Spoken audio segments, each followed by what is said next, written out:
We had a great production designer, Seth Reed, who we built a series, the tunnels, like tried to figure out how would they have been bored out of how'd you hollow out an asteroid to put a colony in there? What would it look like, functionality? Everything's upside down, like the gravity. Actually, everybody that you're watching this way is actually standing on the ceiling because the core is below them. And how did as an asteroid get spun up so that it has gravity for 100 years? What does Earth look like?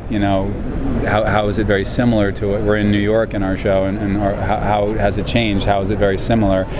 We didn't want it to look totally different. You want it to look very identifiable, and then all the new stuff that, environmental seawalls, things that have changed.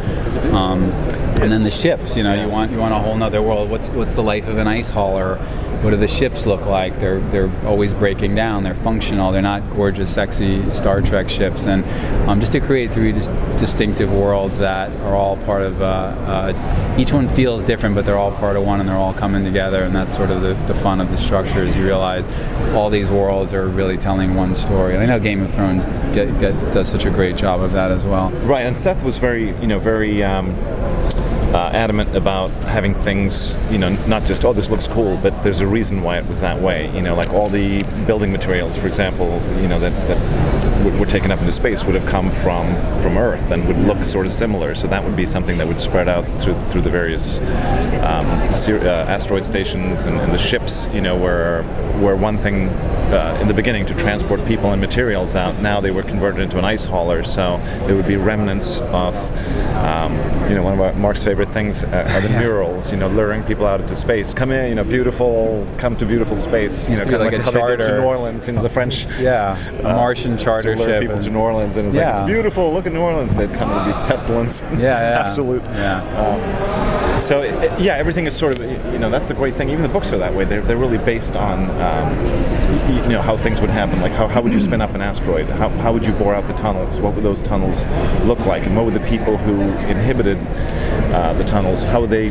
make a life for themselves? And then in the social strata go from, if you live near the core, gravity sucks. It's really hard to live down there. Literally. That ends up being, the Medina and the places where all the underclass live. And then, as you go up, there's a midtown section where Detective Miller lives, and then there's an administration level, then there's a dock level. And each level you get to see how this world functions economically, socially. We love, you could tell how crappy a neighborhood you live in if you pour a belt of whiskey, and the Coriolis effect of how far it tilts to the glass will tell you. It's like little economic indicators of what it's like living on a station. So try to get as many. The books have so many great details like that, and you want to capture those and create a world that's everything's been done in sci-fi at one point or another, and we just want to try to.